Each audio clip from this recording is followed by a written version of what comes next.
Prada. Yes. Morrissey's wearing Prada. I know. So, no, this has been quite a long tour.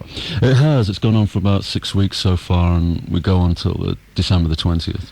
So were you just missing the live vibe? Well, I was, and I'm not signed at the moment.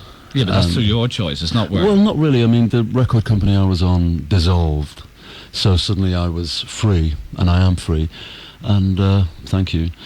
And I haven't released anything for the best part of 2 years. Are you writing, though? Yeah, we have an album that's ready to be recorded, and we do have some labels who are very interested. Well, no, that's what I mean, like, you're not going to have a problem getting a label. Well, you know, it's an ever-changing world and things like that. So, you're living in LA now? I live in LA, and I still have a Dublin hideaway.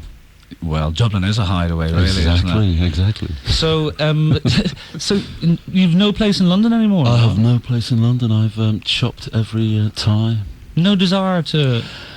Well, it's a great place, but, you know, sometimes you just have to move sideways, move on. Well, I thought there was, when you did Hairdresser on Fire last night, there was a slight dig at London, wasn't it? You listened too intently. No, but I liked it because it was quite impassioned, because I love the lyric in that anyway. Yeah. But that's only a certain type of Londoner rather than London. Yeah, but nice to focus on them for a change and totally dig into them. Yes. Give them a good kicking, I say. Oh, well, never hold back. But were you kind of, with the London shows, were you kind of looking forward to doing that song in particular?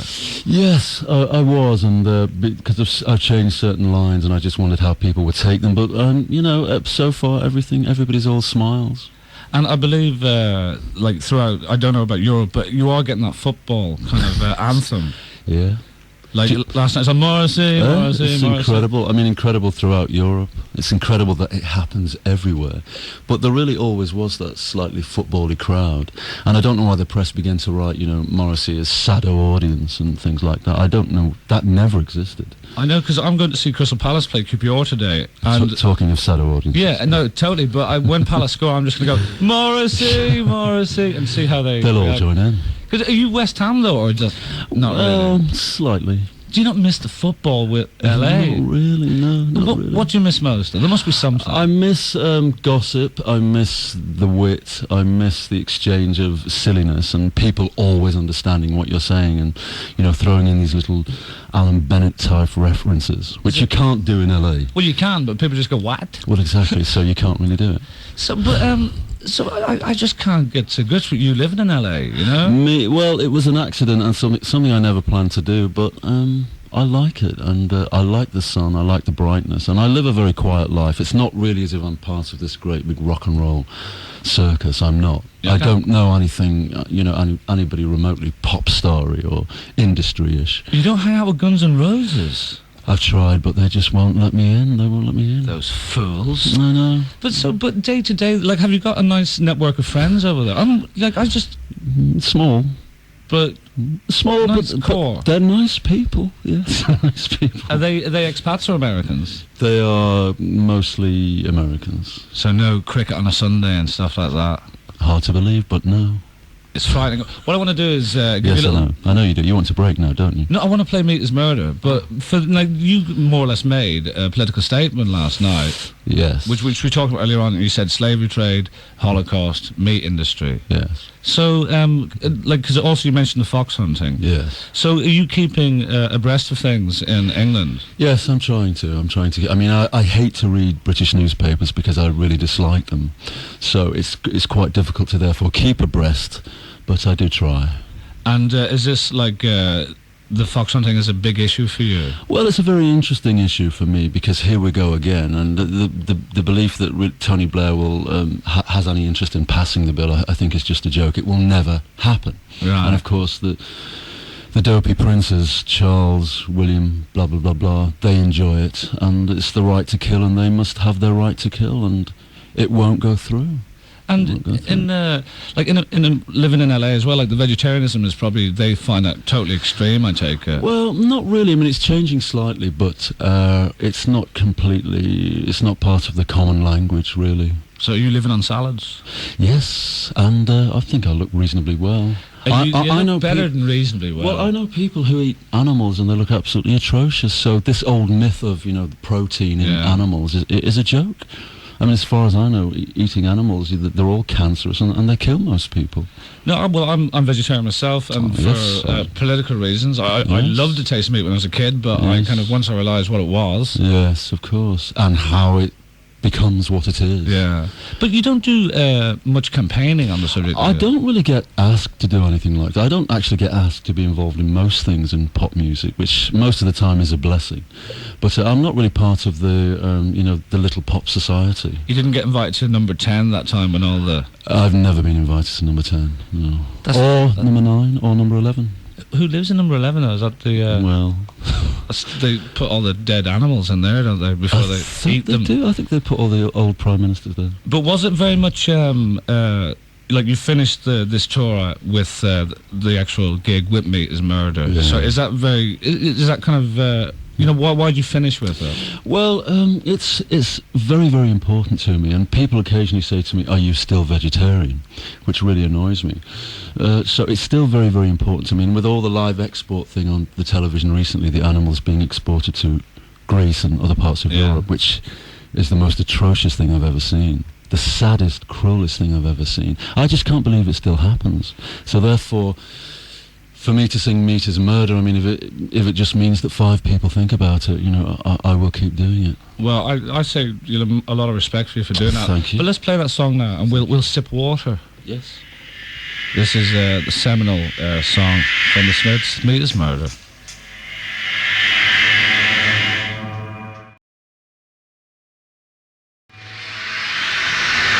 course, Meat is Murder. And Morrissey's in with it. Morrissey, the British press have been diabolical towards you. Yes. Why do you think?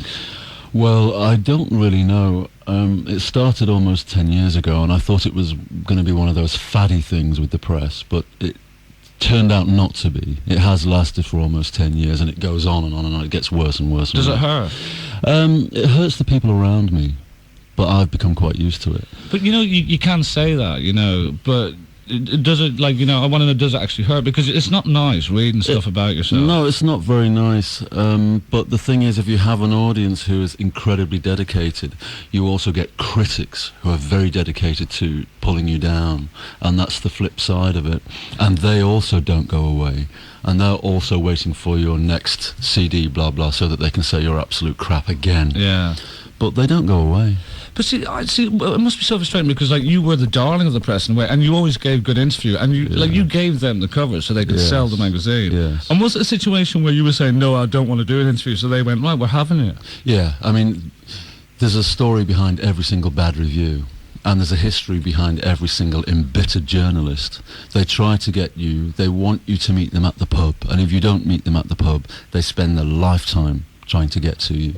And also, if they can't have any positive influence over your life and your music, they try to have a negative one, just so that they'll be quotable and remembered. But because you more or less said pop music was dead a long time ago, but it's weird actually the whole pop culture is dead, because even those magazines are not important. I think they were influential at one point, but they're not anymore. Well, it's a very, very separate world now. It's a very separate world, and it doesn't really have anything to do with mainstream pop music, and most British pop journalists live in a world of their own. And I think most of the magazines are in terrible decline, and people aren't reading them anymore. And people don't need to read them, because if you want to find out about artists and their dates and so forth, you just consult the internet. Do you use the internet yourself much? No. Oh yeah. I don't know. No. Do you surf? No, I never ever surf. I use it just for, you know, basic letters and printing and blah blah blah. But I've got no curiosity really about, you know, certain people's websites and things like that. You're not even a sneaky one, a weird one that you never even a sneaky one. No. So I've been like, obviously I've been reading, so this probably isn't true, but like all of a sudden where Mexicans are so behind you. Well, it's news to me, really. I think I mentioned Mexico to somebody along the line, and then suddenly I read that this tour has a Mexican influence. But, so that was just someone just jumping the gun. Yeah, but you know, it's not too bad. I wouldn't worry about it. Also, I was reading just the one article you did recently about you drive around the Mexican areas of LA. Is that nonsense as well? It's partly true. I mean, I'm not there every day with a notebook and binoculars and, knocking on people's door, but I do occasionally. But, I drive around lots of places, and, it's nothing terrible. You just like driving. Yeah, exactly. And I can't really explain it, but there I am, behind a wheel, blah, blah, blah.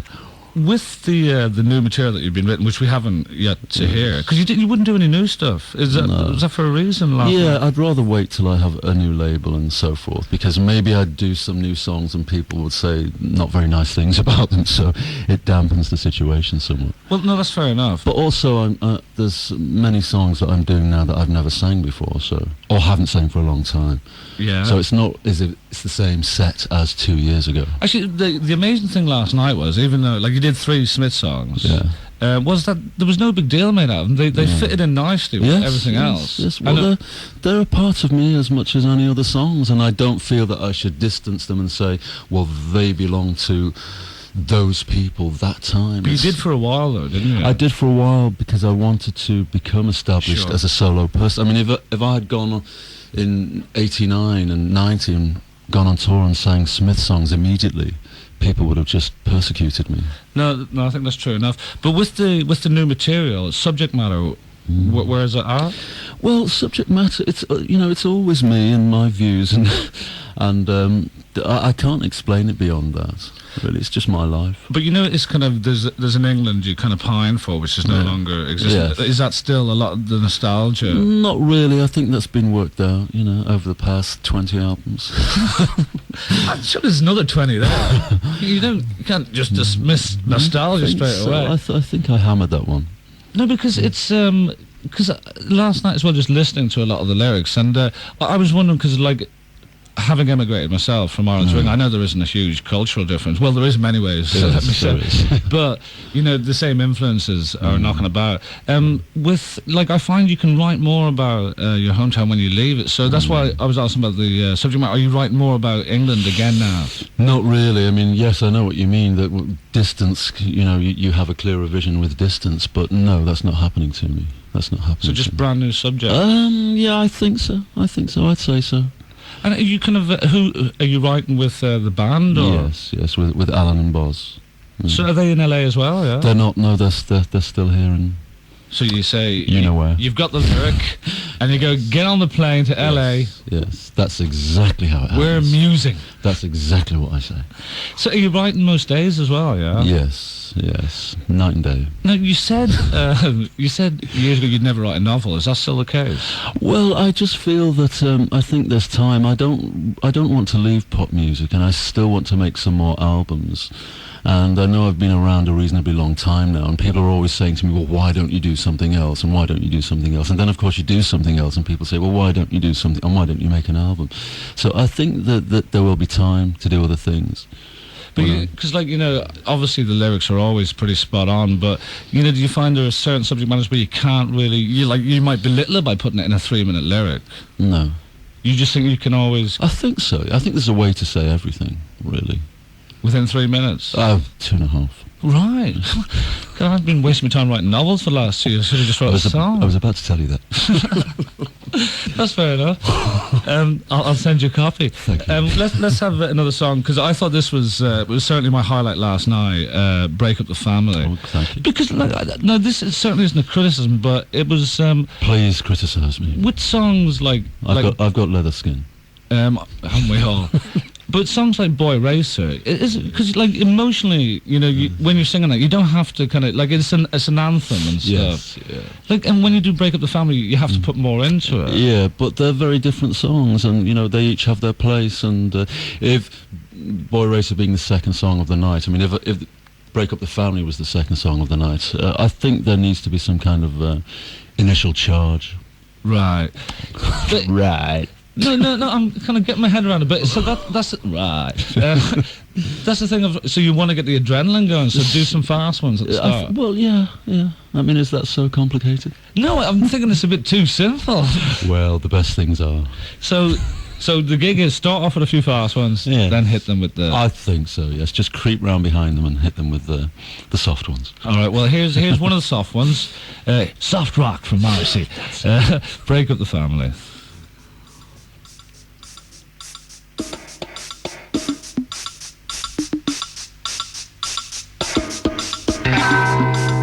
The strange logic in your clumsiest line. It's dead and blazoned on my mind. You say, break up the family and let's begin to live our lives. I want to see all my friends tonight.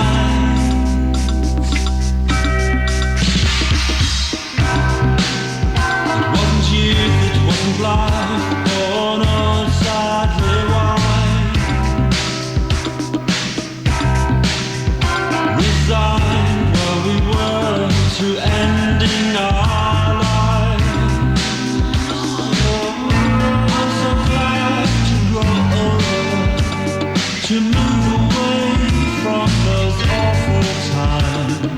I want to see all my friends tonight.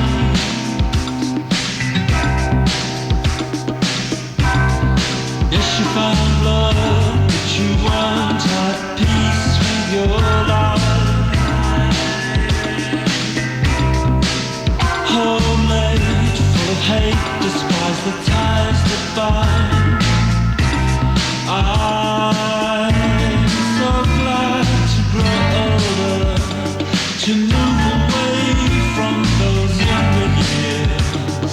I'm in love for the first time, and I don't feel bad. Let me see all my old friends. Let me put my arms around them. 'Cause I really do love them. Now does that sound mine?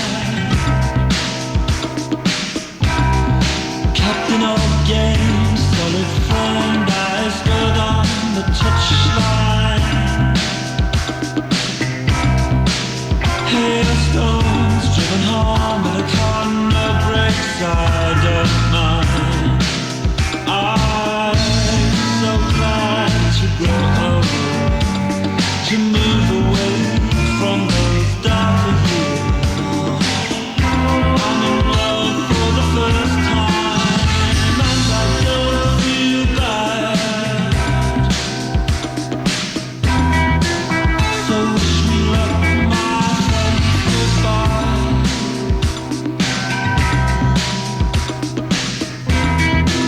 So wish me luck again, goodbye.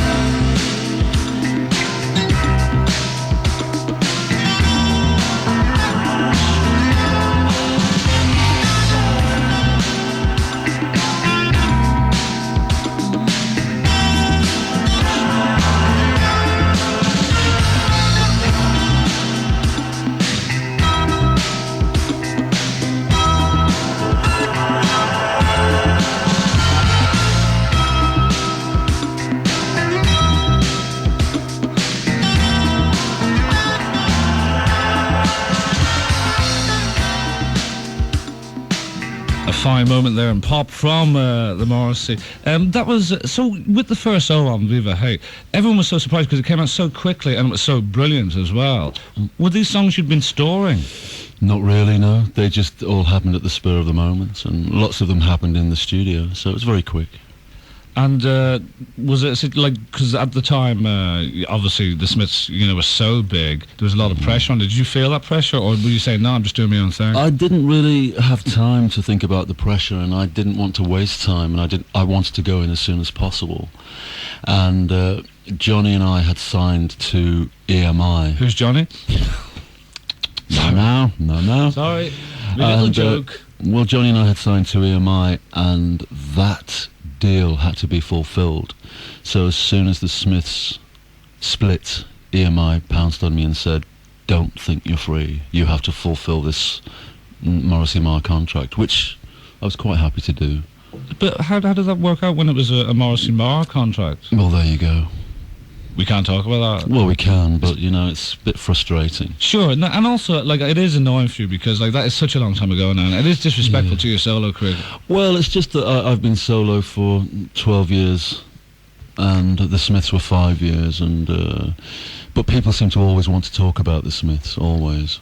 No, well, you can understand, but I think it is... I can understand, but I don't understand why people don't ever say to me, why do you write the songs that you do, and what's your motivation, and so forth. It seems I did, earlier yes, on. I know. So, did you watch the boxing match last night? Did you stay up? I didn't. I'm afraid I didn't. No. Are you, again, is this It's, I'm on the, you know, the periphery. I keep one eye open. So, as did Lennox Lewis last night, I believe.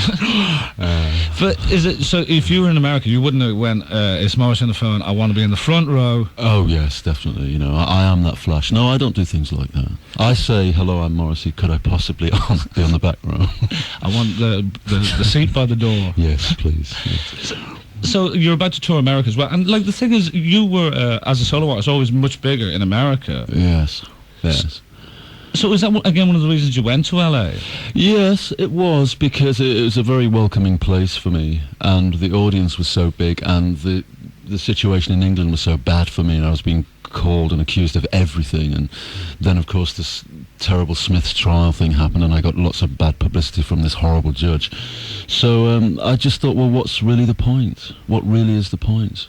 Because there was, so was it kind of at that point you said, right, I can't take this, I'm going to go... I didn't say I can't take it, but I just felt that, well, maybe life will be easier elsewhere, really.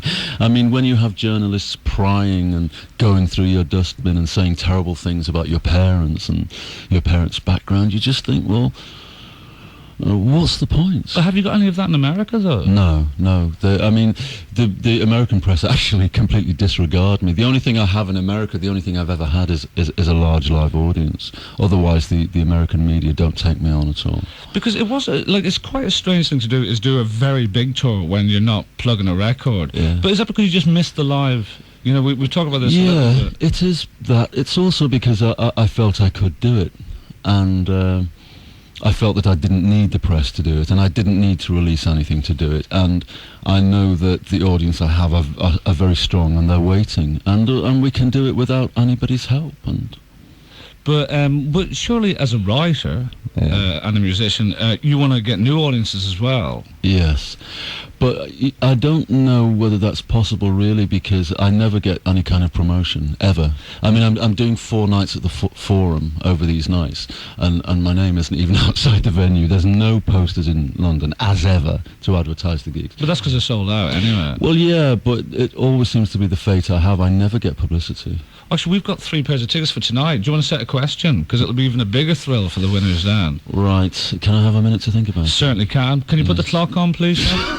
But no, when you talk about new audiences as well, like Gary, who works here, he's you know, he's in Norwich, so he hadn't heard any music till he moved to London. And recently, what, none whatsoever? No. Well, he'd never heard a brass band. The Hicksons, I think he'd heard of. But his friends had lent him the Smiths and the Morrissey solo stuff, and now he's a fan. So it is, you know. Yes. You know, if you're given that oxygen of publicity, there is a new audience. But that's exactly, as you've described it, is exactly how it always is. It's always word of mouth, nothing else. I mean, I've never had a record company to promote me, ever. I mean, do you remember a time when the world was sandblasted with Morrissey? Just me bedroom, really. Doesn't really count. A lot of people used to come into my bedroom. I can well imagine. If only. You've had a minute. Oh, yes, but, you know, I was consumed in questions and answers. That's true enough. This isn't fair. Well, we could say, for people who are listening, what's the second song you play? No, because I think we've already mentioned that. Yeah, but it's one of those where they really listening. You mean what was the second song I played last night? Yeah. No, let's say what was the third song. Okay, so what is the third song on the set? And the set list stays the same, because you'll cheat tonight, won't you? Oh, yes. So 01712242000. What's the third song? Gary, he was there, and Angela were there last night, so they'll remember. Or they're in big trouble. They're getting sacked. And I want to talk about this purely just to get it out of the way. But like after the madness thing in the Union Jack, which rightly it's been pointed out that every other band has jumped on and they've called it Britpop Exactly, after yes, that. yes. But you were totally tortured over that. Yes. But once again, initially it was the same old journalists who were torturing me anyway, so finally, you know, they saw that they had a cause to do it. And they would have jumped on anything at the time, regardless of what I'd done. But immediately Britpop happened, and every single, you know, pop artist connected with Britpop was Union Jacking. And nobody was ever... Union Jacking? That sounds awful. And nobody was castigated. No, I'm having that word for the next novel. I was out Union Jacking the other night with a couple of friends. We were bored. But see, the thing I don't understand is, because I think it was a nonsense, you know, saying you're a racist. And I think there is a certain amount of dignity in remaining silent. Yeah. But I just couldn't understand at the same time you just saying, look, I'm No, not. you can't really do it with the British music press, because even if they're nice to you, they never print what you say. And even if they like you, they don't print what you say. So if there's a confrontation, they will never print what you say. I mean, at the time, David Bowie did an interview with the NME, and I think it was Stephen Wells he did the interview with. And Bowie actually came to me with the NME. He was on the cover, he'd done the interview, and he was saying to me, "What's this?" Stephen Wells says, "How could you go on tour with this racist Morrissey?" And Bowie was saying to me that Stephen Wells never said that, or the journalist. Yeah. I'm sure it was Stephen Wells. But, you know, there's this pretense all the time of aggression and being on top and confrontation. And once again, as I said before, the press live in a world of their own. Yeah, and do you read your own press, though, or do you try to avoid it? I just don't read it anymore. There's absolutely no point. And it has nothing to do with the reality of how I live, and it has nothing to do with the reality of what I'd like to do with music. So, but you're saying what you like to do with music now. With the new album, you're saying it's new subjects, less of the kind of nostalgia. Musically, is it, because like we were just talking during one of the records, like for instance with Bowie, how I don't necessarily think it has to equate where someone gets older and their music becomes mellower. No, I don't think it is. I think we're meant to believe that, and we're meant to believe that as people marry and have children, they sing about their children, and even Bowie sang about his wedding. No, I don't understand it, but it really depends how you live and how edgy your life is anyway. But have you got much anger in you? Yes, always, enormously. Really? Oh yes, always. And like, do you take that out in yourself? Like, is there self-hatred involved? Self-mutilation. It's not self-hatred, but, you know, it helps to be your severest critic, really. And every time you make a record, you see the flaws, and you realise that you have to go back and do something and rectify everything. But less so about the actual critic for music, but like for your life, because, you know, I find it, like, you know, you're coming from a working class background, yes, and then all of a sudden you have kind of the wealth of the world at your feet. Yes. Like, there is a certain guilt that comes with that, surely. Yeah, there is working class guilt, and yeah, I do still have that.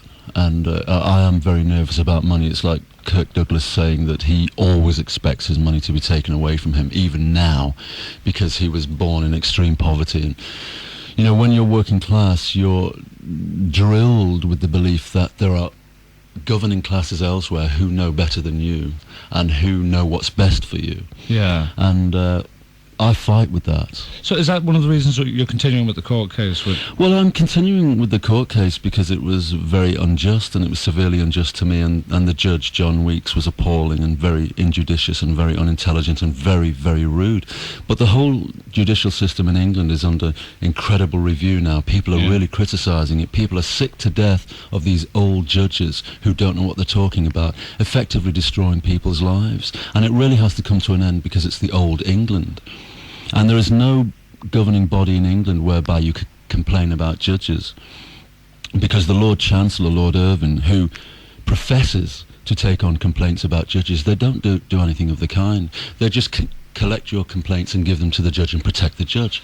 But see, this is what I mean. Like you could just save yourself the bother of like all this angst, and you're going to have to go through it again now. But just saying, look, take some of this money. Well, and let me disappear. the appeal system in England is no good, because you simply go before 3 white male individuals who are the same age and the same background of the judge who you're fighting against. So there's absolutely no point with the appeal system. It's absolutely ludicrous. So you have to find a barrister who is prepared to fight a judge, and that's very, very difficult because they're all the member of the same club. They all have this code of conduct and silence where they protect each other against the peasants like me who nonetheless dish out the money all the time.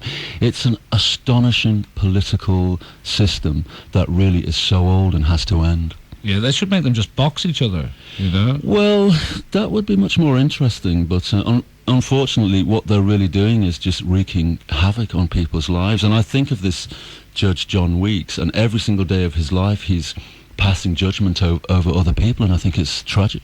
But see, this is again the point, because like you know this guy's name. He's obviously, you know, gnawing at the back of your head on occasion. Yeah. Like, why don't you just say, let's leave it, I'm going to live in LA, and like, you know, revenge is have your own revenge by living healthily. Because this judge is a menace, and he's a social menace, and he's still going on, and he's wreaking havoc everywhere with other people, and I don't see why this judge should be protected, because he's very, very dangerous to society.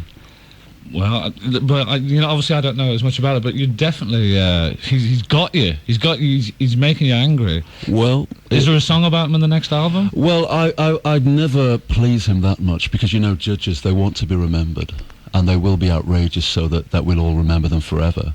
But you know, I'd never give him that much satisfaction.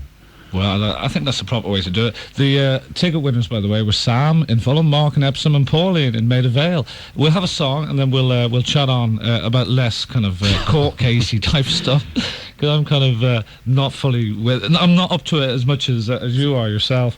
Now, this is one of your finest solo achievements. Oh. Now, it's off Vox Online. Any idea which one I'm going to pick? Yes, I know exactly what you're going to pick. Which one? Used to be a sweet boy. Nope. Hold on to your friends.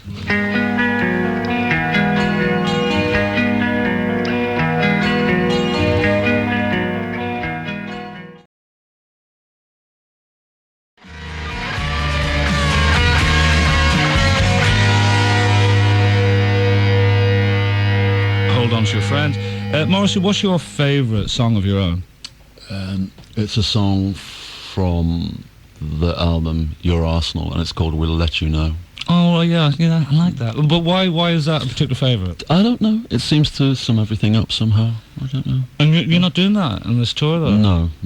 You see, you're punishing yourself again. Well, yes, I know. I just can't. I've done it so many times in the past.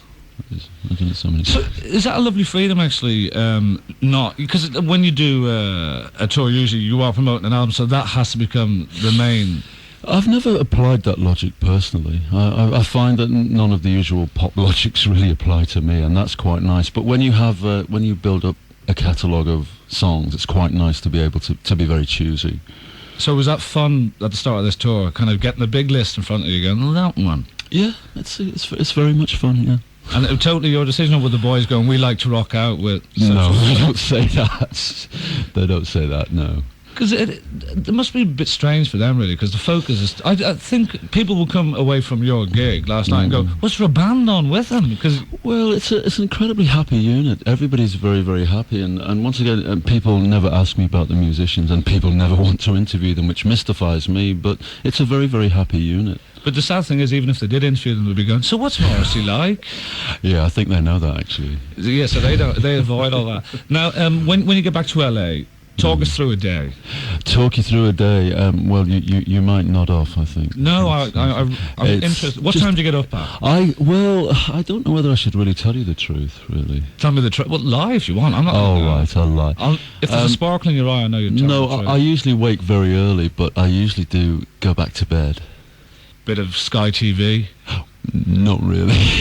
Not really. No, there's enough channels in LA, but yeah, I usually do crawl back into bed and... Have a little nap? I have a little nap, you know. These things happen as you know, at my time of life. Well, I have it in the afternoons. I don't get up and go, oh, time for a nap. Yeah, you just find yourself, you know, in a chair falling asleep. Yeah, but that's usually because Richard and Judy's on. And they tend to make me nod off. They intend to do that. Surely you miss stuff like Supermarket Sweep. I've never seen Supermarket Sweep, to be honest. You haven't lived, Morrissey. I have. I really, really have. I mean, you know, you talk about missing. I mean, romantically, yes, I miss many things, but realistically, I really don't. I But really do. did you watch much TV when you were living here? Yes, I did. Yes. Did you not miss the kind of quaint coziness of some of the rubbish No. programmes? Absolutely not. No, I mean, strangely, before I left, I became interested in Emmerdale. Well, they did kind of sex it all up for a bit, didn't they? Yeah, but I don't miss Emmerdale really. So you have no one who you kind of ring up and say, "Can you send over some Emmerdale for me?" I'm Well, withdrawing. well, I can't believe you got into Emmerdale. I Because did for a while. I thought this is definitely the best of British so-called soaps. And I just thought EastEnders were just so ridiculous. And when Tiffany died, I just thought it was the worst television ever. And I just thought, never, ever again can I watch this programme. Did you book the flight over to LA the second time you died? As her eyes closed, I was on to British Airways. You were there, leaving the house, turning off the television with Frank Butcher going, "I Yeah. don't believe it." Morrissey's going, "I'm out of here." That was the final impulse. So you haven't got into the soaps in LA though, have you? No, they're really atrocious. I mean, everybody is dressed from head to foot in Gucci at 9 a.m. But that's the difference between American soaps. People like to see people in extreme glamour. And in England, the soaps, everybody wants to see people in total drudgery and, you know, old cardigans. Well, Grant had a nice leather jacket at some point, didn't he? Is that good enough? I think that's glam as far as EastEnders. Right. Why did you not play Manchester on this tour? Well, we looked at a few venues, but it was all, you know, the kind of Christopher Biggins brigade were in there and the pantomime stuff. And I also hate the Manchester Evening News. Have they been cruel to you? They've been absolutely obnoxious to me, but you know, they only like the local pop people who are as thick as two short planks. And if you're a pop person and you're intelligent, they absolutely resent you. Did you, you know, that book came out about Manchester, very good book actually, just looking at Manchester. Which one? Dave Halsam. Oh yeah, Dave Haslam. Yeah. Yeah. I haven't seen it, but I remember him as a really good writer. So will you pick it up at the airport? No, because he's probably said something horrible about me. He has not. You're getting a little paranoid here. Relax. Oh, not without Massage reason. for Not Mr. without Morrissey. reason, of course. Yeah, but no, I think, you know, I just wish you'd rise above that, because you're better than these people. Well, I think I do rise above it. I mean, I'm still here, and I haven't got a hump or anything. Yeah, that's me, I'm afraid. Bad posture. So, so for activities in LA, you've talked us through, you kind of get up, go back to bed. Yeah, which isn't really much of a talk through. No. But I was just hoping you'd be happy with that and you wouldn't ask me any more questions. It's just a very serene, peaceful day, you know. It really is films and television and books and walks and things like that. I'm not a very exciting person. It's certainly nothing to do with rock and roll and, you know, that whole spirit. And is there any love in your life at the moment? Me. And that's enough, you know. There's enough love for yourself? Yeah, I mean, just think of all the money I saved going out to a restaurant. Fancy restaurant your own, you could bring a friend to Little Chef and it would cost the same. Not really. I've got very overweight friends.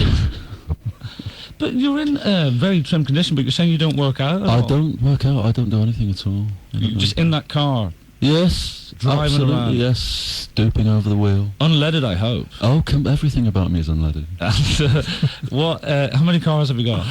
I've got one here and one there. Oh, well, I've got two here and one there. See, you could become a member of the Labour Party, because they all have the 2 cars. Yeah, they do, don't they? But unfortunately, they have no policies. So do you kind of, like, you obviously, you know, you're always going to love England, even if you can't live here. Well, I love the romantic spirit of it. But as you said, like, you know, that died years ago. Yeah, really. it did, but I still love it. I mean, you know, I love the memory of it. So, before you started this tour, when was the last time you were back in England? The summer, the beginning of the summer. And what, that was just to, you know, hook up with friends and the like? Yeah. But is it like, you know, when you're in London for this 4 days, is there anything you want to do in London, or is it cooped up in the hotel? It really is cooped up in the hotel, to be honest, because I have to conserve as much energy as possible. And I know it'll sound ridiculous to you, but I have to avoid the dreaded, you know, sniffles and flu bugs and so forth. So, I mean, the worst thing that can ever happen is that you get a fluey buggy. So I'm a bit cosseted. So can I borrow your 2 cars while you're here, because you're not using them? You can have them. Super duper. No, it's been an absolute pleasure. We're coming to the end now, and like, I just want to know, because like GLR, tiny little station, I just want to know, why did you agree to come on? Well, because of you. That's too sweet now.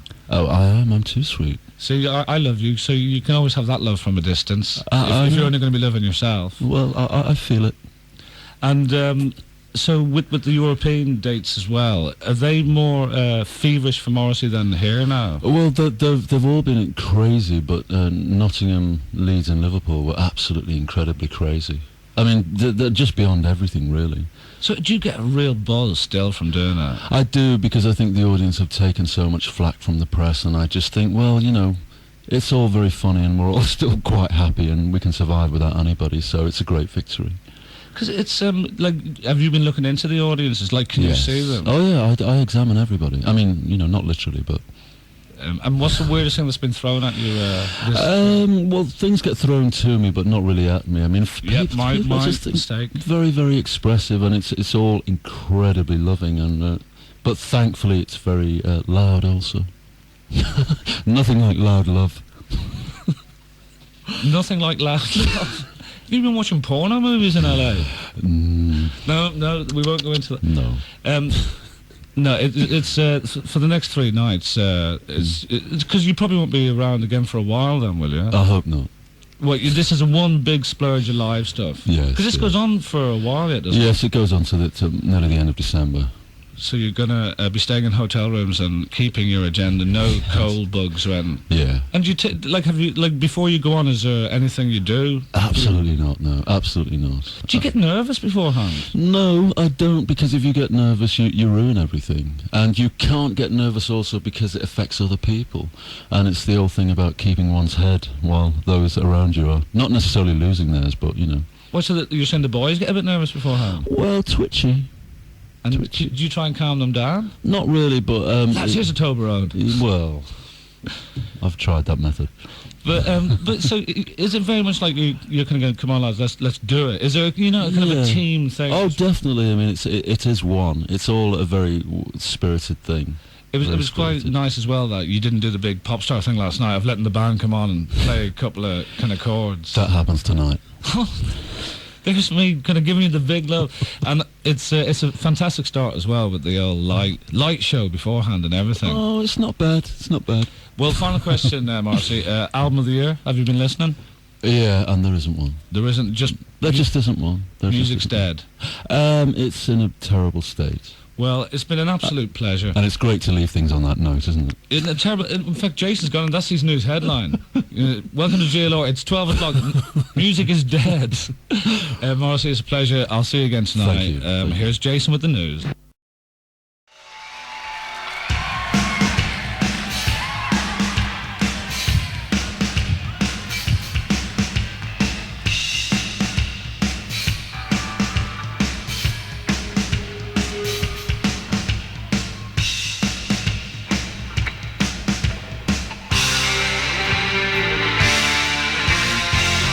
On the streets of London, panic on the streets of Birmingham.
see you too. Oh, yeah.